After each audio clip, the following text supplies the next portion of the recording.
Have you ever done the right thing, knowing no one would ever give you credit for it? Would you still do it, even if someone else got the praise? That question lingered in the stale evening air of Langston and Pierce Consulting. Long after the sun had dipped below the skyline and the last of the coffee machines had hissed their final sighs for the day, Jordan Ellis, a 22-year-old black intern, barely 3 months into her program, sat hunched over a glowing screen in the brand strategy wing.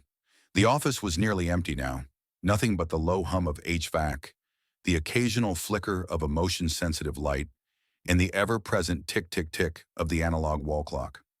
Time moved differently when you stayed late, quieter, heavier. She didn't hear the footsteps at first. "You're still here." The voice startled her. It came smooth, low, and deliberate, the kind of voice that doesn't raise itself to be heard. Her fingers froze mid-keystroke. She turned slowly. At the far end of the hall, under the muted glow of the emergency exit sign, stood a tall man in a navy coat, sharp-lined and silent as stone. He didn't walk closer, didn't smile, just watched. "Yes, sir," Jordan replied cautiously, brushing a lock of hair behind her ear. "I'm just finishing something up." He gave a short nod, turned, and disappeared around the corner. It wasn't until the elevator chime closed that Jordan's heart finally dropped from her throat. Her eyes widened. That wasn't just a manager. That was Nathaniel Ford, CEO of Langston Pierce, the man whose name was on the door, and the elevator keycard, and half the Forbes articles pinned around the break room fridge. And she had been caught, not at her own desk, not working on her own assignment, but frantically restoring someone else's campaign deck like her job depended on it, which ironically it didn't, but it had started a few hours earlier, just as she was slipping on her coat, earbuds coiled and tucked, phone in hand, ready to finally head home after a long day of feeling invisible. Then came the sound, a sharp clatter from down the corridor. She paused, peeked. Derek Lynn, one of the junior strategists on the client engagement team, sat at his desk, fists clenched, eyes locked in panic on a dark screen. Number, damn it," he muttered, knuckles white against the desk's edge. Jordan hesitated. Derek barely knew her. They'd exchanged hellos in the hallway maybe twice. Tops. He once handed her a stapler. That was it. But there was something about his voice. Not anger. Desperation. And Jordan knew that sound too well. "Everything okay?" she called gently. Derek turned, startled. His tie hung lopsided, and a sheen of panic glazed his face. "The campaign file. The entire client deck for the Thompson pitch tomorrow. It's gone." "Gone," she repeated, stepping a little closer. He nodded. "I think I corrupted the backup file too. I was updating the ROI graphs and maybe overwrote something. I don't know. I tried recovering it, but..." He trailed off, then added, "Someone said you were good with data stuff, recovery and whatnot. You helped Kamari last week, right?" Jordan blinked. "I dabble. I mean, I'm not IT, but I can..." "Great. Can you try?" he said, already shoving a USB drive into her hand. "I need to get home. My girlfriend's waiting. Dinner's already late. I'll owe you big time." And before she could say another word, he was gone, coat half zipped, muttering something about needing sleep before the pitch. Jordan stood in the hallway alone. It wasn't her project, not her department, and definitely not her problem. But she looked at the USB, then back down the dimly lit hallway, and sighed. There was a strange kind of silence that settled into her when no one expected anything of her. And yet, that was exactly when she felt the pressure the most. Because somewhere along the way, she'd learned that if you don't fight to be more, the world will be content letting you be less. So she sat back down, rolled up her sleeves, and went to work. It was 10:43 p.m. when she finally found the half-broken backup in the temp directory. The slides were a mess, fonts mismatched, graphs unreadable, design elements outdated. She pieced it together slowly, reconstructing from autosaves and Google Cache versions, cleaning up the formatting, rebuilding slide transitions, even retyping headers from memory. All while her stomach growled and her eyelids drooped. She wasn't doing it for Derek. She wasn't doing it to be noticed. She was doing it because somewhere along the way, She'd learned that walking away from something broken, just because it wasn't yours, still left it broken. And she hated broken things. At 11:57 p.m., she hit save, labeled the new file Thompson Client Pitch Final, and slipped it into a shared folder. Then leaned back, stretching her arms. And that's when she felt it. The presence. The weight of someone watching. "You're still here?" The voice. Again. And then she realized Nathaniel Ford hadn't just passed by. He had come back. He had watched. And not just watched. Seen. But he hadn't said anything. Hadn't stopped her. Hadn't asked questions. Just disappeared again. And that was what made her heart thud harder. Because sometimes silence wasn't disinterest. Sometimes it was calculation. The next morning, Derek waltzed in early, smiling, breezy, coffee in one hand, Bluetooth in the other. He didn't look her way, didn't stop, didn't say a word. She watched him enter the executive boardroom, Thompson deck in hand, like a man who had slept easy knowing someone else had fixed his storm. Through the frosted glass, she could see him gesturing confidently toward a slide she remembered retyping at midnight. Momentum through message clarity. She even remembered redoing the layout. He stood taller under the fluorescent lights as the board nodded, clapped, and moved toward approval. Jordan turned away from the screen. Her own coffee had gone cold. Her heart was warmer than that cup, but not by much. She didn't want thanks, but she hated erasure. And yet, she didn't speak. Not that day. But someone else had seen her. And someone else, it turned out, wasn't about to forget. Jordan didn't sleep well that night. Not because she was angry. Not even because she felt used. But because for the first time since starting at Langston Pierce, she had finally left a real fingerprint on something that mattered. And watched it be wiped away before sunrise. That morning, as she rode the Blue Line train into downtown, she stared at her reflection in the window. Her coat was slightly wrinkled. Her curls frizzed from yesterday's rain. Her eyes were tired, but not just from the late night.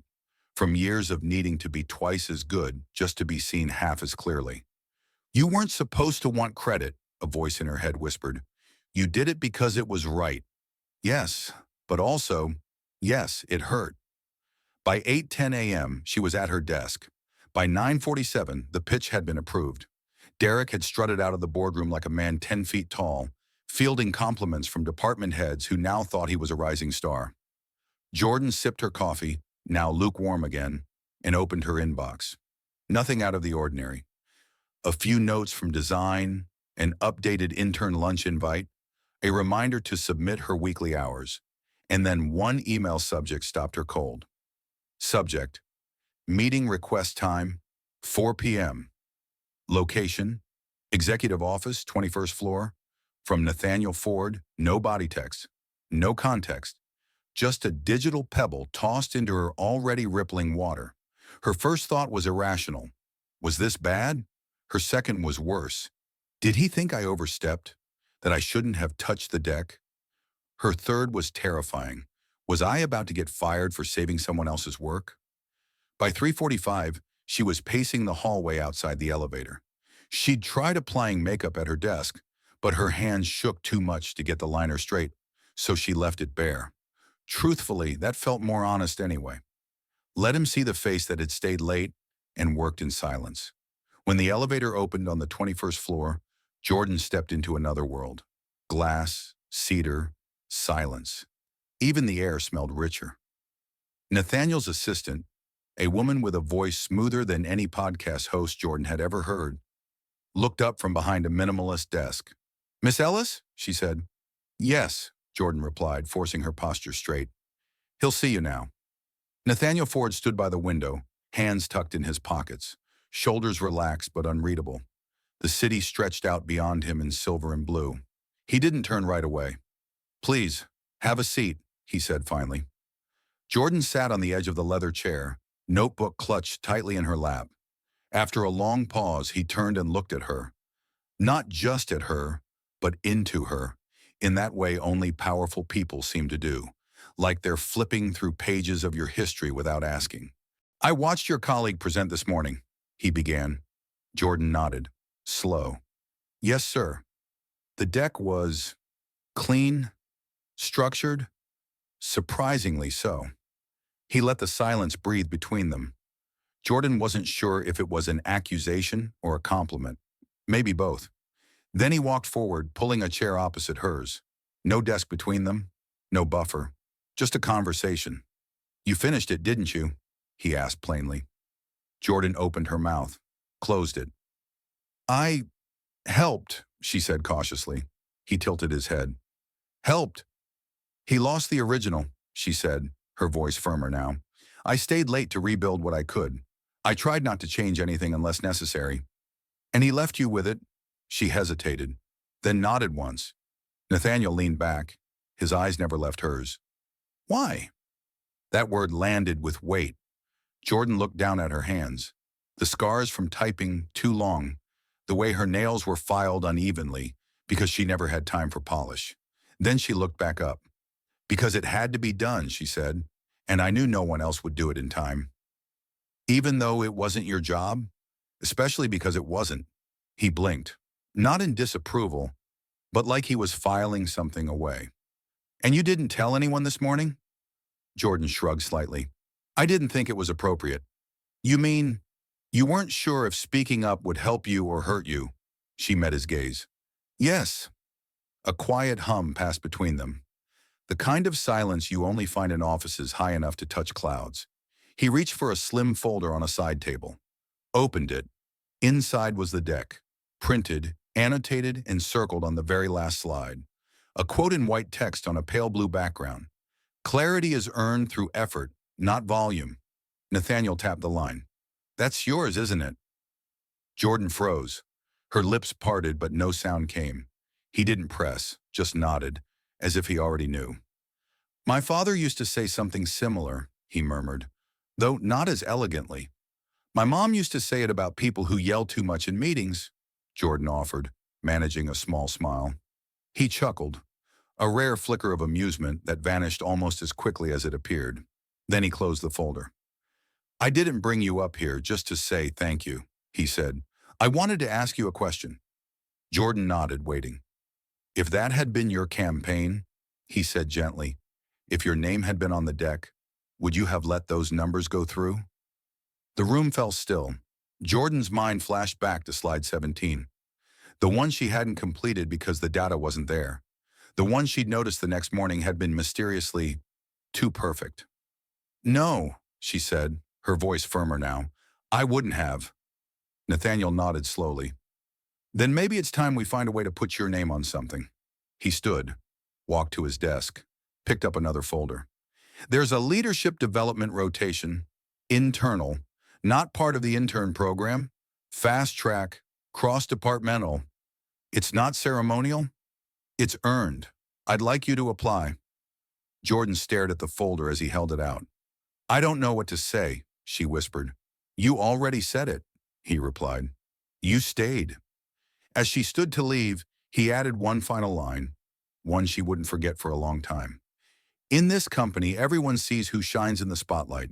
I pay attention to the ones who shine in the dark." That evening, Jordan sat at her desk long after most had gone home. Slide 17 still haunted her, because now she was sure the numbers on that slide hadn't just been cleaned up, they'd been fabricated. She could have ignored it, pretended not to notice. The pitch had already been approved.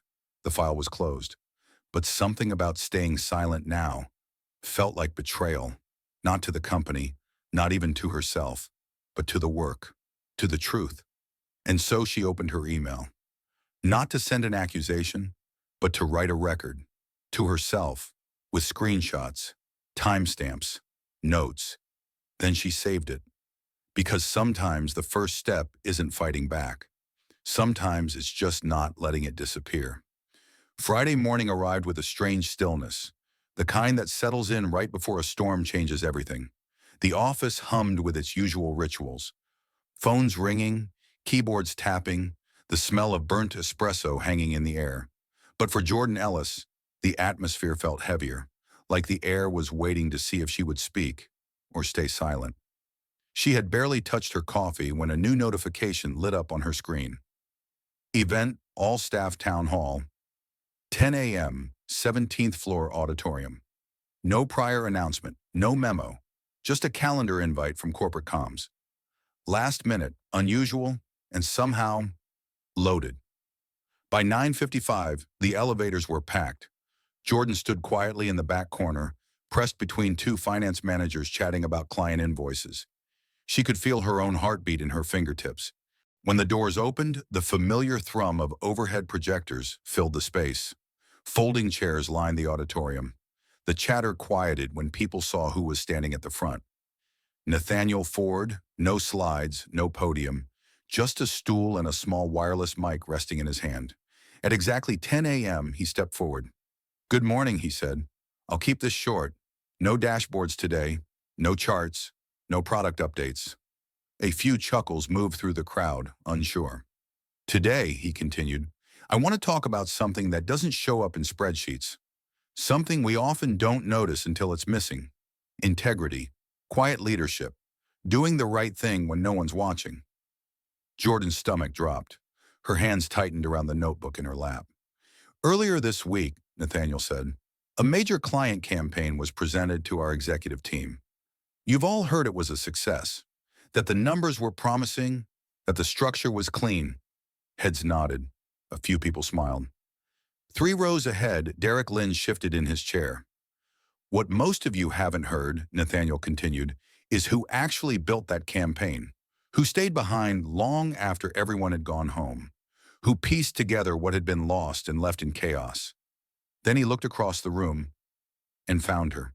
"Jordan Ellis," he said, clear and firm. "Would you join me up here?" Every head turned. Every whisper fell silent. Jordan froze. For half a second, she thought maybe she'd imagined it. Then her legs moved on instinct. One step, then another. Her heart thundered in her ears, but her pace didn't break. She walked toward the front. Not fast, not slow, just steady. Nathaniel reached down to help her onto the small stage. "This," he said, gesturing to her, "is what quiet excellence looks like." The applause started small. Then it grew. It wasn't the polite kind, not the corporate courtesy clapping. It was real, genuine, respectful. And for the first time since she'd walked through the doors of Langston and Pierce, Jordan didn't feel like a footnote. She felt seen. Back at her desk, her inbox filled with messages. Not from HR, not from interns, from directors, from clients, from people who had once barely nodded as they passed.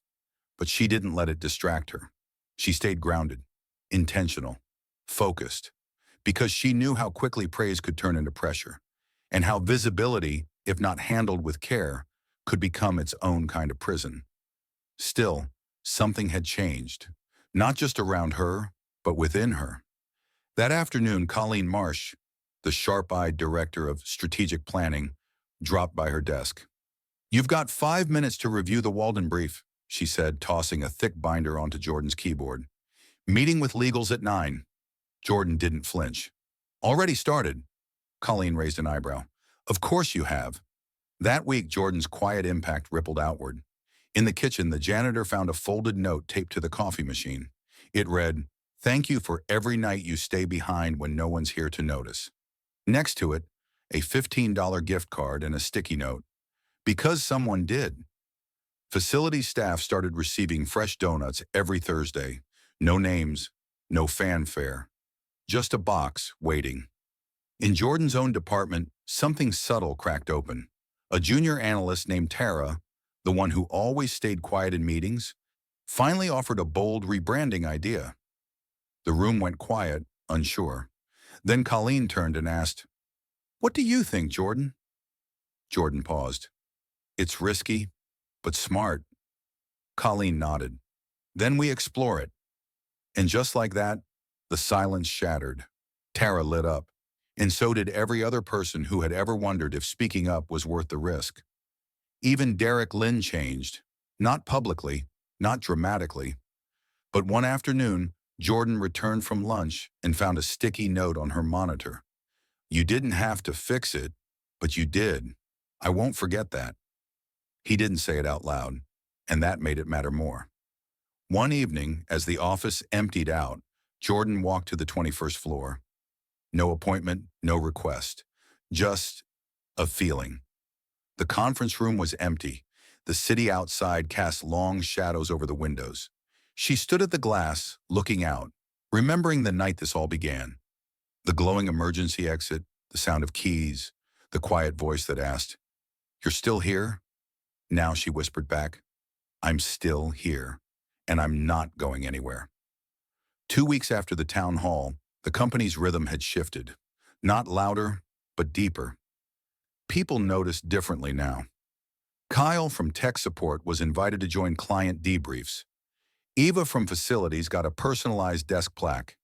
Because you fix more than just what's broken. And HR launched an internal program called Echo, peer-to-peer recognition for behind-the-scenes excellence. Quiet contributions, unsung efforts. When asked what inspired the initiative, the director simply said, "Sometimes the softest action echoes the longest." Someone reminded us of that. Jordan heard the quote during lunch. She didn't smile, not outwardly, but deep down something warmed, like a quiet fire being fed for the first time in years. Late one Friday, Colleen dropped a thick folder onto her desk. "Final challenges," she said. "Client pitch. You're leading it." Jordan blinked. "I thought I was just observing." "You were," Colleen replied, already walking away. "You're not anymore." That evening, long after most lights dimmed, Jordan stayed behind. Not because she had to, because she wanted to get it right. She walked up to the executive floor, past the boardroom, past Marcus's office, into the quiet glass-walled room where it had all started. She stood at the same window, the same skyline. But this time, she didn't feel like she was being watched. This time, she was the one watching. She pulled a small notebook from her pocket, the same one she'd used during her internship, flipped to the last page, wrote a single line. Leadership isn't about being seen. It's about seeing others and refusing to look away. She capped the pen, closed the book, and left the room. Not as someone who had something to prove, but as someone who had finally proven it to herself.